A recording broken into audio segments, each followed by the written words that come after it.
Hello అండి, అందరికీ నమస్తే. Welcome back to Shailaja vlogs. ఈరోజు నా వ్లాగ్ వచ్చేసి కదంబాలతోటి అమ్మవారికి పూజ చేశానండి.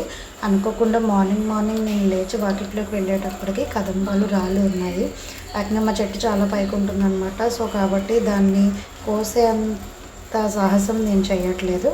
సో రాలిన పువ్వులను మాత్రమే నేను ఒకసారి కడిగేసుకొని అమ్మవారికి అలంకరణ అన్నది చేశాను అనమాట. సో ఆ ఆనందాన్ని నేను ఒక్కదాన్నే కాదు, నా ప్రేక్షకులు, మా వ్యూవర్స్, నా సబ్స్క్రైబర్స్ కూడా ఎంజాయ్ చేయాలన్న ఉద్దేశంతో ఈ వీడియోని నేను పోస్ట్ చేయడం జరిగింది.